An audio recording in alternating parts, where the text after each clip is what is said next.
मित्रांनो, वडकीचं मैदान म्हटलं की ह्या बैलाचं नाव प्रामुख्याने येतं. शेवाळे आबा यांचा बावऱ्या. मित्रांनो, बावऱ्यानं सलग 2 वर्ष या मैदानात प्रथम क्रमांकाचं पारितोषिक घेतलं होतं आणि एक अनोखा विक्रम केला होता.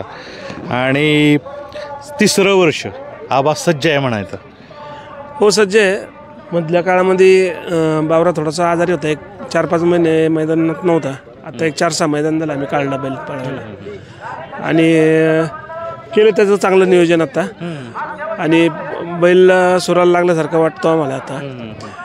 मागचे 2 त्याची 1 नंबरचे इथं 1 नंबर 2 वर्षाचा आहे. तर अनोखा विक्रम आहे. हो, 2 वर्ष लागोपाठ 1 नंबर करणं पण ह्या मैदानात मला वाटतं ह्याच बैलाचं झालेलं आहे. आणि पूर्वी राजा होता आमचा, पण राजाला दत्त जयंतीचं नाही झालं. बाकीचे जे 2 मैदान आहेत वडकीतले त्यांची लागोपाठ 3-3 वर्ष 1 नंबर त्याने केलेले.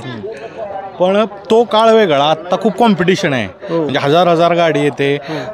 त्यात टिकणं 2 वर्ष म्हणजे खूप मोठं एखादा चांगलं आपण म्हणू त्याचं करिअर आहे आत्ताच्या काळात. हो, पहिला 1 नंबर झाला त्यावेळेस तो आदतच होता.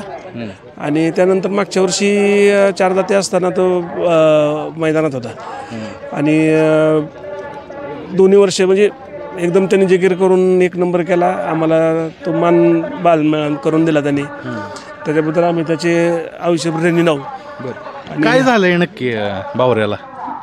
बैलाला मार लागला होता, त्याच्यातनं कव्हर झाला बैल. परंतु मधल्या काळामध्ये त्याला इन्फेक्शन झालं होतं, जरा घशाला इन्फेक्शन झालं होतं. त्याच्यामुळं त्यांनी जवळजवळ 15-1 दिवस खाल्लं नाही. त्याला खाल्लेलं गिळत नव्हतं आणि रवत बाहेर काढता येत नव्हता. त्याच्यामुळं म्हणजे अक्षरशः उपाशीच होता 15-16 दिवस. त्याच्यात तो जो खराब झाला, एकतर असतानाच तो त्याची अंगकाठी अशी हे, त्याच्यामुळं ताकद यायला वेळ लागतो त्याला जरा थोडासा. बरं, आत्ता कसं स्टेटस आहे ना आरोग्याचा वगैरे? आता खाणं पिणं ओके झालं त्याचं सगळं. आणि आता सुराला पण लागला. आता त्याला व्यायाम नंतर अवताला हाणणे वगैरे हे सगळे रेसल वगैरे देऊन आता मैदानात काढतोय आम्ही त्याला. मित्रांनो, कुठल्याही क्षेत्रात यश मिळवणं सोपं आहे, पण ते टिकवणं अवघड आहे. हॅट्रिक आहे आबा, त्याच्यासाठी नवीन खरेदी. या नवीन खरेदीकडे या. तुम्हाला सांगतो, आमच्या डोक्यात असं काहीच नव्हतं. म्हणजे बावरा आजारी होता आणि हे बैल आमचा घरचा असल्यासारखाच बैल. म्हणजे हे दोन्ही बैल त्या लोकांनी देताना असं घरी दिल्यासारखंच दिलं समाधानाने. बरेच दिवस 5-6 महिने आमचं त्यांचं पण बोलणं चाललं होतं. पण ते कसं आपसात बोलणं असल्यामुळं जवळचे लोक असल्यामुळं कोण कोणाला किंमत देत नव्हतं म्हणलं तरी चालेल. आणि शेवटी व्यवहार व्हायचा तिथंच झाला. 6 महिन्यापूर्वी जिथं व्हायचा होता तिथंच व्यवहार झाला तो. आबा इकडून ये, बोलूया. पण आबा, तुम्ही बघितलं असेल आत्ताचं जर बैलगाडा शर्यत नाव टिकवणं खूप अवघड आहे का? नाव टिकवणं अवघड म्हणजे सलग 2 मैदान फायनलला बैल राहायचं म्हणजे दिव्य झाले सध्या. कारण पूर्वी जसं म्हणजे गट एकदा पळवला होता, आपली सेमीला कुठं गाडी पळणार आहे, फायनलला कुठं पळणार आहे, संध्याकाळपर्यंत कार्यक्रम फिक्स झालेला असायचा. आत्ता तुम्ही सांगू शकत नाही की आत्ता गट पास केल्यानंतर आपण सेमीला कुठल्या बैलाच्या सेमीमध्ये आणि कुठल्या तासावरती पळू निश्चित नसल्यामुळं हे सगळं नशिबावरती आहे. आणि ज्या दिवशी आपलं नशीब आपल्याबरोबर असेल ना, त्या दिवशी सगळं सरळ होऊन जातं. चांगला पैरा, चांगला ड्रायव्हर, चांगली बैल, हे तर करायचंच. हे तर करायचंच. हे केल्यानंतर सुद्धा आपलं नशीब त्या दिवशी आपल्याबरोबर पाहिजे. तो दिवस आपला असेल ना, तर त्या दिवशी मग कशी पण कडणी पळून राहीन, मध्ये लागेल, काहीतरी होईल, पण गाडी राहते फायनल. तो दिवस आपला पाहिजे. आबा, बोलवून घेतलं काय, ह्यांची काय ओळख आहे? हे माझे एक 25 वर्षापूर्वीचे यांचे वडील माझे मित्र आहेत. हे बदलापूरचे नगरसेवक प्रदीप वसंतराव गीते यांची वडिलांची माझी मैत्री. मधल्या काळामध्ये ह्यांचं पण चाललं होतं की आबा मला एक बैल घ्यायचा आहे, मी सुद्धा त्यांना सुचवला होता हा बैल. त्यांना विचारा की तुमची जर काय ओळख लागत असेल तर तुम्ही जा. तर ते म्हणे नाही, आम्ही बघतो, ट्राय करतो, अमकं करतो. त्याच्यानंतर मग परत आम्ही थांबलेलो. परत त्यांनीच मला प्रवृत्त केलं की नाही, तुम्ही जा आबा एकदा परत. आणि मी एकटा घेणार नाही बैल, तुम्ही माझ्यासोबत असाल तर मी घेतो. कारण सध्याचं नियोजनाचं याचं फार त्रास होतो म्हणे. तुम्ही माझ्याबरोबर असलं तर आपण करूया. आणि ते घडून गेलं. दिवाळीनंतर ते दत्ता पाटील वगैरे म्हणले की दिवाळीनंतर तुम्ही काय असेल ते करून घ्या, बैल घेऊन जातो, तुम्हाला कसं न्यायचं तसं. त्यांच्या घरातले बाया माणसं सकट सगळे लोक मला तेच म्हणत होते. त्यामुळे गेलो 5 मिनिटातच ठरला बैल, काय विषय नाही. पहिले जी खरेदी केलेली आणि त्यांनी विक्री केलेली त्याचा विश्वासामुळं हा बैल द्यायला सोपं झालं का? म्हणजे त्यांना आता काय तुमचं निरीक्षण काय? त्यांना पैशाचा विषयच नाही. आता मी सौदा केल्यानंतर मला विचारलं बी नाही त्यांनी कधी पैसे देणार म्हणून. म्हणजे तुम्ही या बैलाचा आता मला विचार दिला आहे, याच्यानंतरचे पैसे कधी देणार हा सुद्धा प्रश्न त्यांनी मला विचारला नाही. त्यांचं म्हणणं एकच की बैल देताना त्याचा नाद पुरा करणारा माणूस पाहिजे. त्यांनाही अनुभव होता बावऱ्यावरून की कशा पद्धतीनं त्या बैलाचं भविष्य असणार, त्यामुळे एक चांगल्या भविष्यासाठी दिला. तुम्हाला कसा नाद का आबांनीच लावला? आम्हाला खरं तर पूर्वीपासून नाद आहेच, पण आबांचा पण सिंहाचा वाटा आहे. कारण की 20-25 वर्षापूर्वी आमच्या वडिलांच्या आणि आबांच्या संबंधामुळे पहिली जी गाडी उतरली असेल म्हणजे ह्या भागातनं घाटावरनं, तर ती आबांची गाडी पहिली आली होती आमच्याकडे. आणि एकंदरीत आता तर म्हणायला हरकत नाही आबांपासूनच जास्त नाद लागला असं म्हणायला हरकत नाही.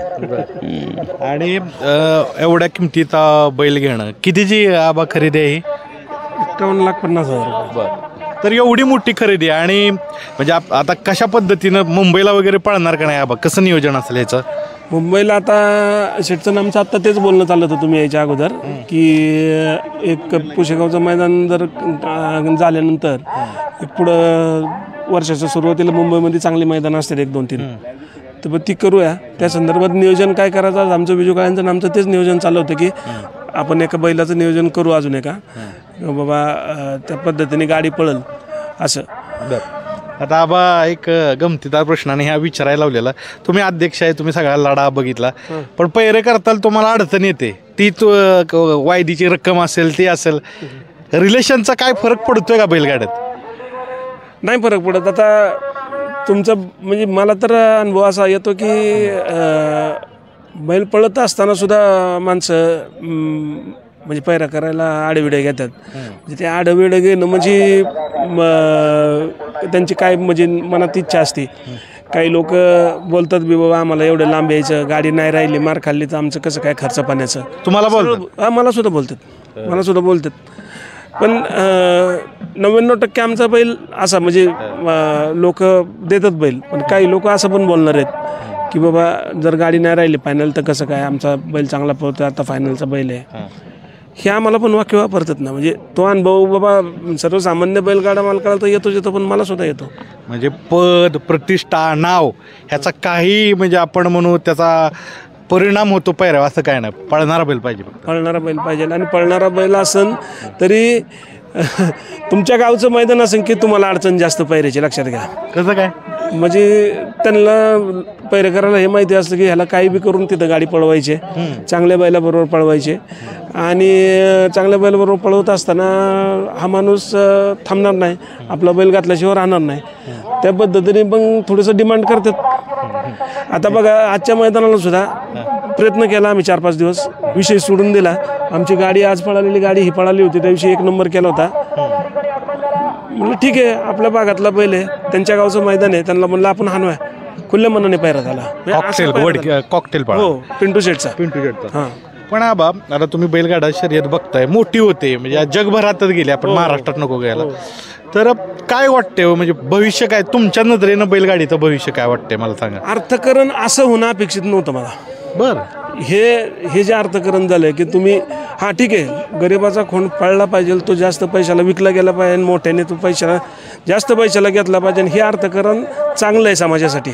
परंतु कुणाला तरी अडचणीत, मी तुम्हाला सांगितलं माझ्या गावचं मैदान असेल तर मला अडचण जास्त पैऱ्याची, मग तो अडचणीत असताना त्याच्याकडनं पैसे मागणी करायची, ही प्रवृत्ती थांबली पाहिजे कुठंतरी. ह्याचा अर्थकरण कुठं वाढलं पाहिजे, ह्याला स्पॉन्सरशिप भेटली पाहिजे.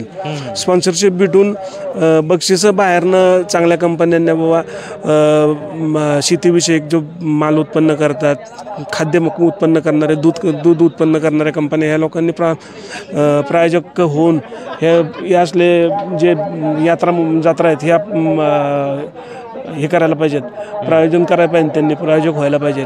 ह्या दृष्टिकोनातून अर्थकरण होणं अपेक्षित होतं. परंतु हे अर्थकरण तसं न होता हे आपसातल्या आपसात एकामेकाचं रक्त शोषायचं अर्थकरण चालू झालेलं आहे. असं आपण स्वतःच्या केंद्रित झाला अर्थकरण असं आपण म्हणू, म्हणजे ते क्षेत्राच्या संबंधित होण्याऐवजी क्षेत्रातली लोक आपापसातलीच सगळी, परंतु आपापसातच रक्त श्वासायचं काम चाललेलं आहे बैलगाड्या मालकांकडनं. हे कुठंतरी थांबवा, नीतिमत्तेने वागायला शिकलं पाहिजे असं मला वाटतं. ठीक आहे, म्हणजे थोडंसं खालीवर असतो, कुणाचा तरी बैल एक जेब जास्त पळत असतो, कुणाचा तरी कमी पळत असतो, परंतु थोडंसं त्या विषयाला कुठंतरी माणसाने ना एक अंतर्मनाला विचारून ह्या विषयावरती विचार करणं गरजेचं आहे. चांगल्या पळणाऱ्या बैलाला चांगला बैल पळणारा दिला पाहिजे. मग काही अडचणी सांगून वगैरे पैशाची मागणी वगैरे ही थांबली पाहिजे. आता ह्याला मार्ग नाही आहे काही. जसं आपण मैदानामध्ये नियमावली केली आणि बऱ्याचशा गोष्टी सुरळीत करून घेतल्यात, तर हा नीतिमत्तेचा विषय आहे. नीतिमत्तेचा विषय मी तुम्हाला बऱ्याच वेळा म्हणलं सांग की हा नीतिमत्तेचा देणाऱ्याच्या आणि घेणाऱ्याच्या, देणारा मजबुरीने देतो पण घेणाऱ्याच्या नीतिमत्तेचा विषय. आता थोडं ह्या मैदानाविषयी येतो. मी जसं प्रस्तावनेत सांगितलं, ह्या मैदानात तुमचा एक वेगळा जिव्हाळा आहे. म्हणजे तुमची पहिली बैलं पडली आणि आताही म्हणजे पाठीमागं बावऱ्यानं विक्रम केला सलग 2 वर्ष 1 नंबर घेऊन. तर ह्या मैदानाविषयी काय सांगाल? वडकीचं मैदान कुठल्या अशा घटकामुळं तुम्हाला वेगळं वाटतं बाकी मैदानांपेक्षा? बाकी मैदानापेक्षा मला म्हणजे जसा नाद लागला आहे तसं मी या मैदानामध्ये येतो. म्हणजे साधारण मी 98ला वगैरे मला पहिले मी बैल पळवले तेव्हापासून या मैदानामध्ये येतो. मी इथं तेव्हापासून आज तर सोडा, आज तर शिस्त आहे जग जाहीर आहे. आपण सोशल मीडियावरती सगळीकडे माहिती होतं की हे मैदान शिस्तीचे आहे. पण त्यावेळेससुद्धा कुणालाही त्यावेळेस तर नंबर टाकून मैदान असायचं, जिथं तुमची गाडी निघन तिथंच पळायला लागायचं. आज गाड्यांची संख्या वाढल्यामुळे ती गोष्ट शक्य होत नाही. त्यावेळेस नंबर टाकून मैदान असायचं, तुमची पावती नंबर एकच पावती असायची, त्याच पावतीवरती जिथं निघल गाडी तिथं पळवायला लागायची. त्याच्यामुळं तो पारदर्शकपणा ह्या लोकांच्या रक्तातच असल्यासारखं वाटतं. ही यात्रा कमिटीची आहे, त्यांच्या रक्तातच पारदर्शकपणा आहे या मैदानाबद्दल. आणि त्याला अजूनपर्यंत कधी काळिंबा लागून दिलेला नाही आणि भविष्यात बी कधी नाही लागून देणार याची मला खात्री आहे. शेवटचा प्रश्न घेतो. मैदानांची संख्या खूप वाढली आहे, त्याच्याविषयी तुमचं काय मत आहे? म्हणजे आयोजक नवीन रोज एक ह्या खेळात तयार होणार, प्रसिद्धी आहे, पैसे आहेत, पण रोज मैदान होतात, त्याच्याविषयी काय संघटना म्हणून काय करण्याच्या दृष्टीनं आहे का प्रयत्न? सँडीजी, मी मगाशी म्हणलं की अर्थकरण होणं, वेगळ्या पद्धतीचं अर्थकरण होणं अपेक्षित होतं, परंतु हे अर्थकरण एक थोड्याशा लोकांच्या भोवती केंद्रित व्हायला लागलेलं आहे. काही त्याच्यात नफा म्हणजे एक व्यवसाय म्हणून पाहून आयोजन करणं वगैरे हे जे प्रकार झालेले आहेत हे थांबले पाहिजेत. यात्रा जत्रा आणि गाव सहभाग पाहिजे या विषयाला. गाव सहभाग पाहिजे. आज तुम्ही या मैदानात बघत असाल तर माझ्या अंदाजाने 100 लोक स्थानिक लेवलची मागं पुढं पंच म्हणून किंवा जे काय असेल ते काम करतायत. त्याला गाव पण आहे आणि गावाचा सहभाग आहे. आणि ह्या अशा मैदानाला एक वेगळंच वजन असतं, वेगळी वलय असतं त्याला. तुम्ही लाखो रुपये बक्षीस ठेवलं तरी हे त्याला रूप येऊ शकत नाही. बघा मित्रांनो, आबांची एकदा मोठी मुलाखत घेऊया. मैदानात असतात आणि त्यांचा बऱ्याचशा गोष्टी बघायच्या असतात. तर हॅट्रिकसाठी सज्ज आहेत. हॅट्रिकपेक्षा नाव टिकवणं महत्त्वाचं आहे आणि हे आबांनी टिकवत राहावं बैलगाडी मालक म्हणून. तर मित्रांनो, पुढच्या प्रवासासाठी आबांना शुभेच्छा. नवीन खरेदी पाहू शकता पाखऱ्या.